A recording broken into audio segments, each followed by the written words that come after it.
We've talked about how to construct three-note chords. There are extended range chords where you go into 7th, 9th, 13ths, 22nds, but we will discuss that later. I still want to keep it to the three-note chords. There's an important theoretical aspect in playing a chord, but even more important in playing inverted chords in your bass line, meaning you would start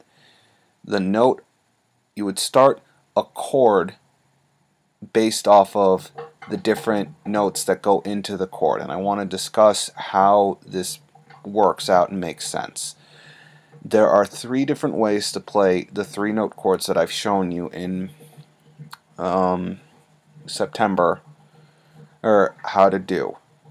Oh, and the three-note chord will stick with C. I'm talking C, E, and G. And this construction is 1, 3, 5 of the C major scale. Now if you were to play the chord, if you were to play a bass line and you're starting on a C major chord and you start on the note C, you're playing a chord in root position because you're starting on the root and building up from there. First inversion is you would start the note of the chord on the E, the third of the chord. Now there are different ways that you can construct these chord shapes to fit your liking, to fit your benefit.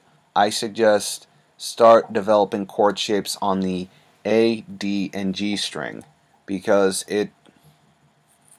I think it helps developing on those strings because they are the higher strings, and I feel the higher register the strings, the better and more clarity, the better the sound and the stronger the clarity of the actual chord construction. And so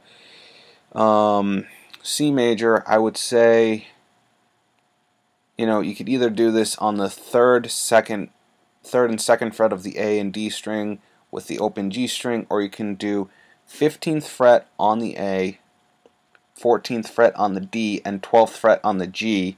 So the chord shape would look something like this. That would construct a root position C major chord.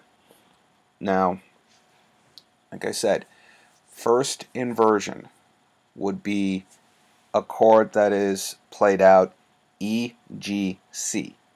Now, you don't have to play a bass line doing that kind of stuff, but if you were doing a walking bass line and you wanted to start the chord in first inversion, you would start your walking line on the E. So, E, G, C, first inversion, a chord shape would be 7th fret on the A string and barring the 5th frets on the D and G string, which are G and C.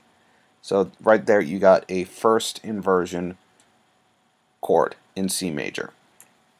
Second inversion, and that's where we're going to stop for right now. Second inversion is you started on the 5th of the chord. So if you were doing a walking bass line, you would start on G.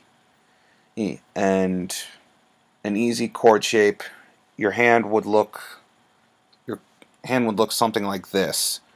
And 10th fret, A and D string, that's G and C, 9th fret on the G string, which is E.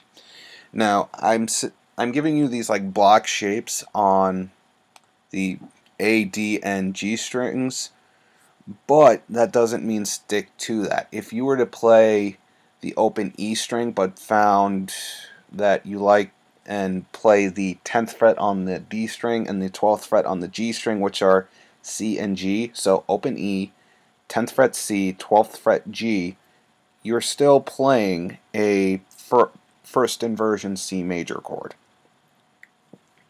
Or if you were playing first fret on the low B string and did like a tapping of the 10th fret C and 9th fret E on the D and G string, that's still a root position C chord.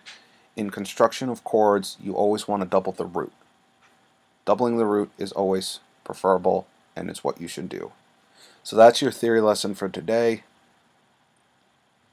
We'll talk more about extended range chords next week.